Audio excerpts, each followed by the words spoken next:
Hey guys, it's Mrs. Shapley, and we're going to continue on with the Day of the Dragon King and read Chapter 5, The Scholar.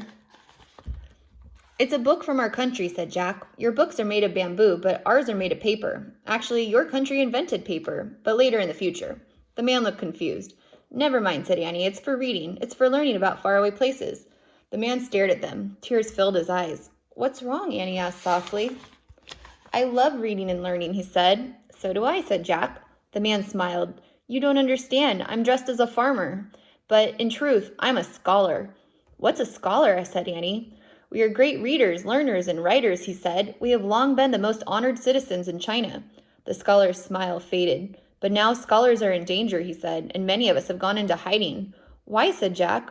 The Dragon King is afraid of the power of our books and learning, said the scholar. He wants people to think only what he wants them to think. Any day he may order the burning of the books. Annie gasped. What does that mean what I think it means, said Jack. The scholar nodded. All the books in the Imperial Library will be burned, he said. That's rotten, said Annie. Indeed it is, the scholar said quietly.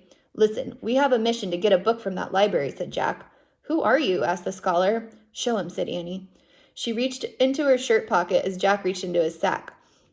They brought out the secret library cards. The letters shimmered in the sunlight. The scholar's mouth dropped open again. You are master librarians, he said. I have never met one so honored who were so young. He bowed to show his respect. Thank you, said Jack and Annie. They bowed back to him. How can I help you? asked the scholar. We need to go to the Imperial Library and find this book, said Jack. He held out Morgan's bamboo strip to the scholar. We will go to the Imperial Library, said the scholar. As for the story, I know it well. It is a true one, written not long ago, but I warn you, we will be in great danger. We know, said Annie. The scholar smiled. I am happy to be doing something I believe in again, said the scholar. Let's go. They all climbed into the front of the cart. Here they are, talking to the scholar. And they're showing their library cards there. They all climbed into the front of the cart. The long line of wall builders was marching in the distance. As the oxen started forward, the scholar turned to Jack and Annie. Where are you from? He asked. Frog Creek, Pennsylvania, said Annie. I've never heard of it, said the scholar. Do they have a library there?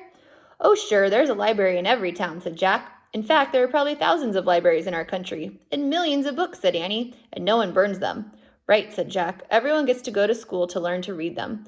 The scholar stared at him and shook his head. It sounds like paradise, he said.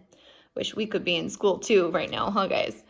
All right, that's the end of Chapter 5, and our next video will be Chapter 6, The Dragon King. They're going to meet him. Dun, dun, dun. See you next time.